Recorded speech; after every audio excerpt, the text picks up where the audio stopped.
இன்னைக்கு நிறைய பேருக்கு புதிய ஏற்பாட்டு சபையில கர்த்தர் அனுமதிக்கிற டெஸ்ட் என்னன்னா, இந்த உலக பிரகாரமாக உங்களுக்கு கிடைக்கிற ஆசீர்வாதங்கள், பூமியில கிடைக்கிற மக்களுக்கு கிடைக்கிற ஆசீர்வாதங்கள் உங்களுக்கு கிடைக்காமல் போகலாம்.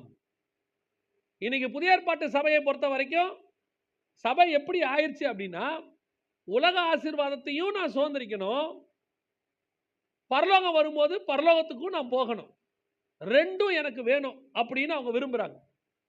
பழைய ஏற்பாட்டு பரிசுத்தவான்களுக்கு உலக ஆசீர்வாதம் எல்லாம் கிடைத்தது. நீடித்த ஆயுசு, பிள்ளை செல்வம், நிலம், ஆஸ்தி, சம்பாத்தியம் எல்லாம் கிடைச்சிச்சு. ஆனா வசனம் தெளிவா சொல்லுது, அவர்களுக்கு வாக்குத்தத்தம் பண்ணப்பட்டதை அடையாமல் போனார்கள். அவங்க அடையறதுக்காக என்ன செஞ்சாங்க அப்படின்னா, இவ்வளவும் இருந்துச்சு, ஆனால் அவர்களோ அதை அல்ல, அதிலும் மேன்மையான பரமதேசத்தையே நாடினார்கள்.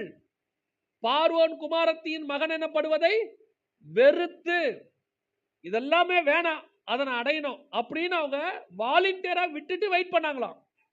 அப்படி விட்டுட்டு வெயிட் பண்ணும்போது, அப்படி வெயிட் பண்ணவங்களுக்கே அது கிடைக்கல. அப்ப புதிய ஏற்பாட்டு சபைக்கு ஆண்டவர் கொடுக்கிறது என்ன? நீ அதை பெற்றுக்கொள்ள வேண்டுமானால் முதலில் இந்த உலகத்துல நார்மலா கிடைக்கிறதான எல்லாரும் அனுபவிக்கிற சந்தோஷங்கள் உனக்கு கிடைக்காமல் போகலாம். அதற்கு புதிய ஏற்பாட்டு சபை வழிவகை செய்யவில்லை. புதிய ஏற்பாட்டு சபை நீங்கள் இந்த பூமியில தேவன் வருகிற வரைக்கும் வாழ்றதுக்கு என்னவோ அதுதான் கொடுக்கும். இதை நான் எத்தனையோ தடவை திருப்பி திருப்பி சொல்றேன். புதிய ஏற்பாட்டு சபையை எப்படி மாத்தி வச்சிருக்கிறாங்கன்னா, பழைய ஏற்பாட்டு சபையில் இருக்கக்கூடிய அதே உலக ஆசீர்வாதம், ஐஸ்வர்யம், அதை பத்தி மட்டுமே பேசி உங்களை இந்த பூமிக்குரியவர்களாய் மாத்தி வச்சிருக்கிறாங்க. இந்த பூமியில வாழ்றதுக்கு தேவையா ஆண்டவர் கொடுப்பார், அதுல எந்த மாற்று கருத்தும் இல்லை. ஆனால் உங்களுடைய என்னுடைய நோக்கம் அது அல்ல, என்னுடைய சிந்தனை அதன் மேல இருக்க கூடாது. அப்பா என்னால உனக்கு எந்த சந்தோஷமும் கொடுக்க முடியாது. நீ இருக்கிறியா? இயேசு கிறிஸ்து கூப்பிடும்போது என்ன சொல்லி கூப்பிட்டாரு? இயேசு அத்தனை பேரையும் கூப்பிடும்போது என்ன சொல்லி கூப்பிட்டாரு? நீ வா, உனக்கு 4 போட் நிறைய மீன் தர அப்படின்னு சொன்னாரா? ஒவ்வொருத்தரும் கொடுக்கப்படும் போது அவர் என்ன சொல்லி கூப்பிடுறாருங்கிறத கவனிங்க. உங்களுக்கு வாங்க, இந்த 2 போட் நிறைய நீங்க ஆல்ரெடி மீன் வச்சிருக்கிறீங்க, நான் 4 போட் மீன் தரேன்னு சொல்லி கூப்பிட்டாரா? இல்ல இதை விட்டுட்டு வாங்க, நான் உங்களுக்கு வேற ஒன்று தரேன்னாரா? இதை விட்டுட்டு வாங்க, வேற தரேன்.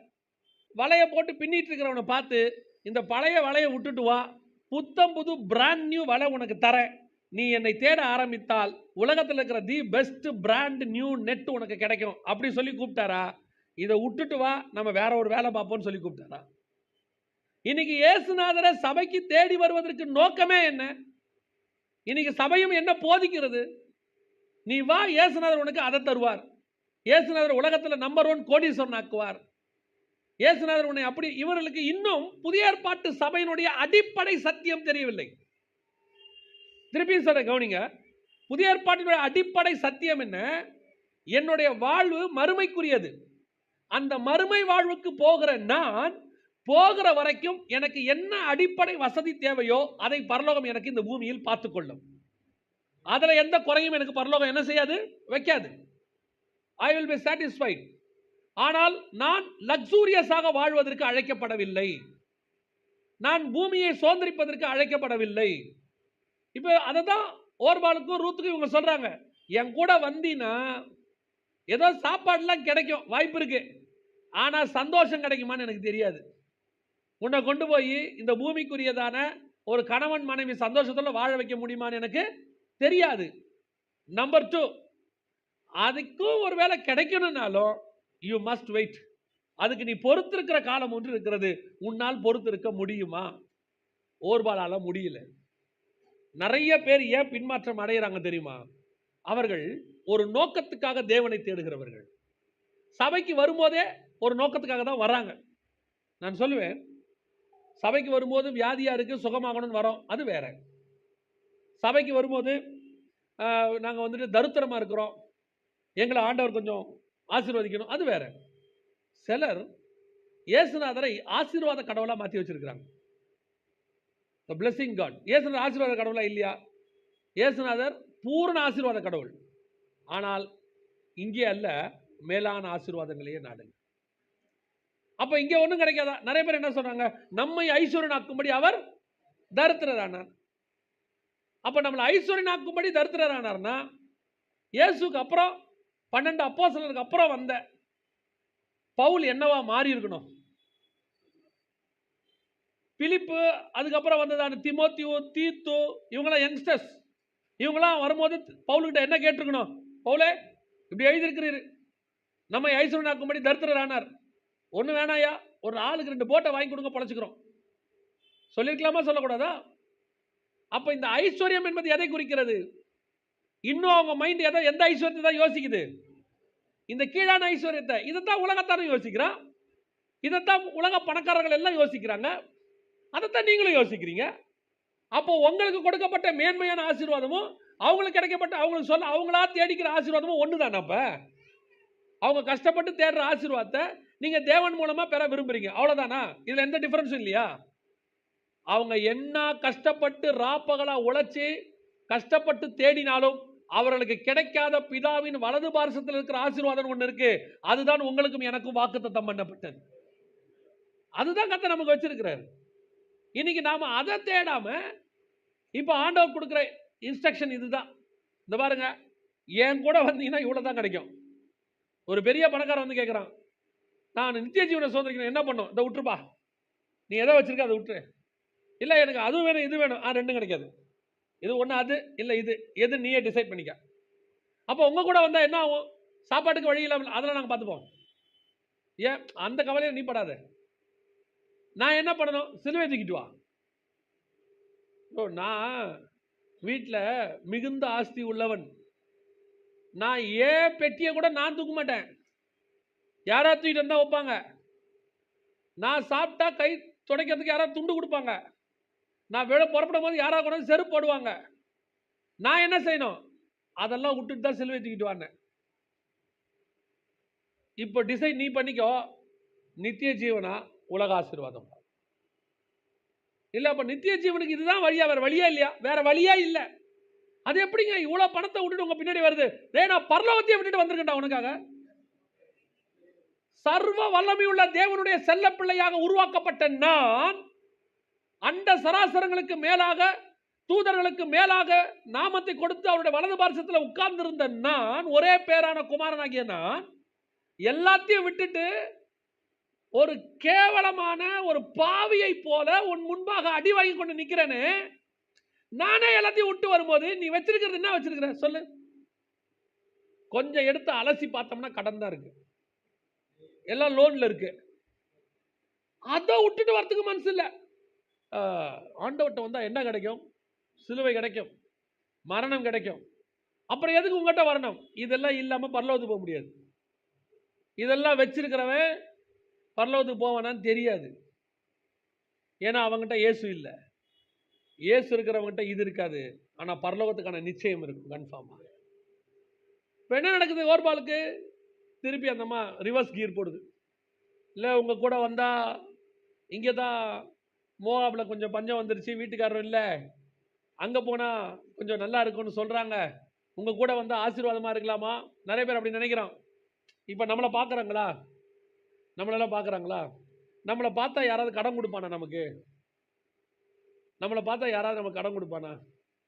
நம்ம போய் அப்படி இறங்கி, ஏன்னா நல்லதோ கெட்டதோ நல்லா ஒயிட் ஷர்ட் போட்டு நீட்டாக க்ளீனாக அயன் பண்ணி இன் பண்ணி பக்காவாக போய் ஒரு வண்டியில் இறங்குறோமா? ஒரு பைக்கோ நல்லா நீட்டாக போய் இறங்குறோமா? இறங்கின உடனே நம்மளை பார்த்தோடனே அவன் என்ன நினைக்கிறான்னா, நல்லா காசு வருது இந்த ஆளுக்கு. பார்த்த உடனே சொல்ற ஃபர்ஸ்ட் வார்த்தை, அது இன்னொன்று கற்று வச்சிருக்கானுங்க, வெளிநாட்டிலேருந்து நல்லா வருது. வெளிநாட்டிலேருந்து இப்போ ஆளே வர முடியல. நம்மளை பார்க்கும்போது அப்படி ஆண்டவர் எப்படி வச்சிருக்கிறாரு? கிராண்டா வச்சிருக்கிறாரு. நம்மளை பார்த்தா அப்படித்தான் இருக்கு நிலைமை. ஆனா உள்ள ஒன்றும் இல்லை. ஆனால் சந்தோஷமா இருக்கும், நிம்மதியா வச்சிருக்கோம்.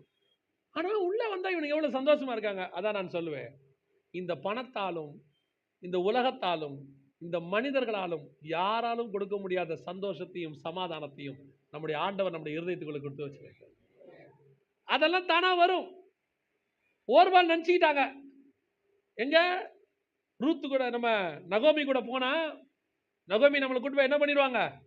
நம்ம ஊர்ல தான் நம்ம பசங்க எவனும் சரியில்லை, அங்க போய் அந்த அம்மா என்ன பண்ணும்? நல்லா ஒரு ஆளை பார்த்து கல்யாணம் பண்ணி வைக்கும்னு நினச்சிக்கிட்டாங்க. ஆனால் நகோமிக்கு தான் தெரியும், அவனுங்க வெளியூர்காரனை கல்யாணம் பண்ண மாட்டான். இஸ்ரவேல் யாரை கல்யாணம் பண்ண மாட்டான்? புறஜாதியாரை கல்யாணம் பண்ண மாட்டான். ஏன்னு சொன்னால் நீங்கள் நெகேமியா 13:1 எஸ்ராவின் புஸ்தகத்தில் நீங்கள் வாசித்து பாருங்க. எஸ்ரா 9:1 நெகேமியா 13:1 புறஜாதியோட கலக்கிறது அவங்களுக்கு பயங்கரமான அருவருப்பு. யாரையும் சேர்க்கக்கூடாதுன்னு இருக்கு. நகோமிக்கு இதெல்லாம் தெரியும். அதனால தான் நம்ம சொல்லுது, நீ என்ன செஞ்சிரு, போயிடு. ஒரு கூட்டம் உலக ஆசீர்வாதம் கிடைக்காவிட்டால் இயேசு விட்டு பின்வாங்கி போகிற கூட்டம் ஒன்று இருக்கு. ஆனா ஒரு கூட்டம் தான் இயேசுடைய வருகையில் பிரவேசிக்கும், இயேசுடைய வம்சத்தில் வரும். எந்த கூட்டம் தெரியுமா? அந்த வசனம் சொல்லுது, வாசிங்க பார்ப்போம். ரூத்தை பத்தி என்ன வசனம் சொல்லுது? 16வது வசனம் வாசிங்க. அதற்கு ரூத்து, நான் உம்மை பின்பற்றாமல் உம்மை விட்டு திரும்பி போவதை குறித்து என்னோடு கூட பேச வேண்டாம். நீர் போகும் இடத்திற்கு நானும் வருவேன்.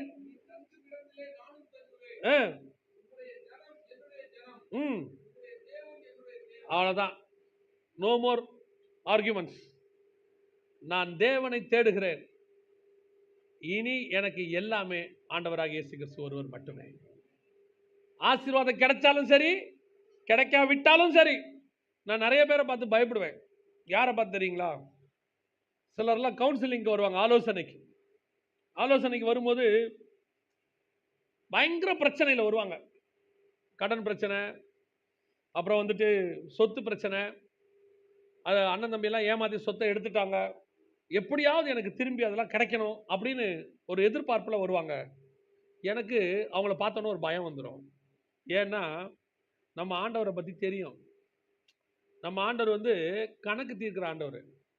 ஏன் போச்சு அப்படின்னு இவங்களுக்கு தெரியாது, ஏன் போச்சுன்னு அவருக்கு தெரியும்.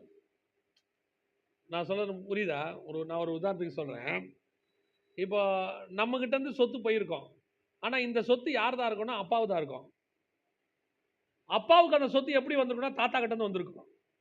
தாத்தா அந்த சொத்தை எப்படி சம்பாதிச்சிருப்பாருன்னா ஊரை உலையில போட்டு சம்பாதிச்சிருப்பாரு, எவன் வயிற்றுலையும் அடிச்சு சம்பாதிச்சிருப்பாரு. தாத்தா சம்பாதிச்ச முறை நமக்கு தெரியாது. தாத்தா கிட்ட இருந்து அப்பா கிட்ட வந்திருக்கோம். இது அப்பாவுக்கும் தெரியாது. ஏன்னா எல்லா அப்பாவும் நல்ல அப்பா தான். நமக்கு அப்பா கிட்ட இருந்து நமக்கு வந்திருக்கோம். இப்ப நம்ம காலத்துல நம்ம ஆண்டவரை ஏற்றுக்கொண்ட உடனே கர்த்தர் என்ன நினைப்பாரு? இந்த சாபத்தின் பணம் உங்ககிட்ட இருக்க வேண்டாம், இதெல்லாம் போட்டோம், உனக்கு நான் அப்பா, இனிமேட்டு நான் உனக்கு புதுசா தரேன், என்னுடைய ஐஸ்வர்யத்துல நான் எடுத்து உனக்கு உலக பிரகாரம் ஆசீர்வதிக்கிறேன் பாரு. ஆனா வந்தவங்க எதுக்காக வந்திருப்பாங்கன்னா, எங்களுக்கு ஒண்ணு போச்சு பாருங்க, அதெல்லாம் திருப்பி என்ன செய்யணும், கிடைக்கணும். அது வராதுன்னு எனக்கும் தெரியும். அதாவது எங்கிட்ட சொல்லுவாங்க, எங்க அப்பா அந்த காலத்திலேயே கவர்மெண்ட்ல மிகப்பெரிய போஸ்டிங்ல இருந்து நல்லா சம்பாதிச்சாரு. எப்படி கவர்மெண்ட்ல இருந்து நல்லா சம்பாதிச்சாருனால கொஸ்டின் மார்க் வருது இல்ல? கவர்மெண்ட்ல இருந்து சம்பாதிச்சாருனா தான் கரெக்ட். கவர்மெண்ட்ல இருந்து நல்லா சம்பாதிச்சாருன்னா எங்கேயோ மிஸ்டேக் நடந்திருக்கு. ஏன்னா வர காசுல ஏதோ குடும்பத்தை நடத்தலாம், மிஞ்சி போச்சுன்னா கடனை உடனே வாங்கி ஊருக்கு வெளியே ஒரு அரை கிரவுண்ட் வாங்கலாம். இவ்வளவுதான் முடியும். பிள்ளைகளை படிக்க வைக்கிறது முடியும், இவ்வளவுதான் முடியும். பாருங்க, எங்க ஊர்ல எங்களுக்கு 50 ஏக்கர் எங்க அப்பா வாங்கி போட்டிருந்தாரு. எப்படி? கவர்மெண்ட்ல நல்லா சம்பாதிச்சாருன்னா இங்கதான் இருக்கு விஷயம். அந்த 50 ஏக்கரை எங்க சொந்தக்காரங்களாம் ஏமாத்தி எடுத்துக்கிட்டாங்க. கணக்கு தீருது. இதை இவர்கிட்ட சொல்ல முடியுமா? அப்பாவுடைய நல்ல சம்பாத்தியம் நல்லபடியா பங்கிட்டு போயிடுச்சு. இப்ப நீங்க உலக பிரகாரமா என்ன ஆயிட்டீங்க? கிளீன் ஆயிட்டீங்க. கர்த்தர் அந்த பாவத்துல இருந்து உங்களை என்ன பண்ணிட்டாரு? விடுதலை ஆக்கிட்டாரு. இப்போ உங்களை பரம தகப்பன் அவருடைய சம்பாத்தியிலிருந்து ஐஸ்வர்யத்திலிருந்து உங்களை ஆசீர்வதிப்பார். இதுக்கு கொஞ்சம் என்ன ஆகும்? டைம் ஆகும் இல்லையா? உடனே வராதே. என்னதான் நம்ம ஆசைப்பட்டாலும் 10 மாசம் ஆனதாலும் குழந்தை வரும். ஐத்த தடவிக்கிட்டே இன்னைக்கு காலையில கொஞ்சம் பார்த்தா நல்லா இருக்கும்னா 3ஆம் மாசம் வெளியே வந்து தலையை மட்டும் காட்டிட்டு உள்ள போகுமா? அதுக்கு ஒரு காலத்தை கர்த்தர் என்ன பண்ணியிருக்காரு? ஏன்னா பேதுரு புஸ்தகம் சொல்றது, ஏற்ற காலத்தில் உயர்த்தும்படிக்கு அவருடைய பலத்த கரத்துக்குள் அடங்கி இருங்கள்னு இருக்கு. அது there is a time for each and everything. அப்போ ஒவ்வொருத்தரையும் உயர்த்தணும் பாருங்களேன். அதே நேரத்தில் நம்மளையும் சரி பண்ண வேண்டியிருக்கிறதுக்கு நடுவில் ஏன்னா கர்த்தர் ஆசீர்வாதத்தை கொடுத்தா இவன் அந்த ஆசீர்வாதத்தை வச்சுட்டு என்ன ஆட்டம் ஆடுவான் ஆண்டவருக்கும் நல்லா தெரியும். நாங்க யார் தெரியுமில்ல, அந்த காலத்துல ராஜா மாதிரி இருந்தவங்க. இப்போ ஆண்டவர் எங்களை எப்படி ஆசீர்வதிக்க தெரியுமில்ல அப்படின்ட்டு இவன் எல்லாரையும் ராஜா மாதிரி நடத்த ஆரம்பிச்சிருவான். இவனை முதல்ல தாழ்மையை கொண்டாடணும், எவ்வளோ பணம் வந்தாலும் பெருமை வராது அப்படி மாற்றுக்கணும். சிலருக்கு வாயில பெருமை இருக்காது, கண்ணில் பெருமை இருக்கும். அதனால நம்மளை ஏற்ற காலம்னா என்னன்னா, அந்த பெருமை வராம அதெல்லாம் வரைக்கும் கர்த்தர் என்ன செய்வாரு? நீங்க பார்த்துருக்கீங்களா? சில ஆட்களுக்கு ரட்சிக்கப்பட்டு வந்துரும், சபைக்கு வந்துருவாங்க. அவங்க கர்த்தர் கொஞ்சம் அப்படி ஆசீர்வதிச்ச உடனே ஒரு செயின் போட்டு மேல் பட்டனை திறந்து விட்டுருவான். பார்த்துருக்கீங்களா? என்னன்னு கேட்டா அவர் பெருமையா பேச மாட்டாரு, நெஞ்சு தானா மேலே வந்துடும். சிலது இந்த நல்ல நீளமாக 5 புடி 7 புடின்னு ஊர்லலாம் செயின் இப்படி பிடிக்கிறது போட்டு டாலரை போட்டு வெளியே இங்கே விட்டுருப்போம். அது சர்ச்சுக்கு வரும்போது மட்டும்தான் இங்கே இருக்கும். நைட்டு படுக்கும்போது சுருட்டி லாக்கருக்குள்ளே இருக்கும். என்னன்னா நைட்டு எவனா திருடிட்டு போயிடுவான்னு பயம்.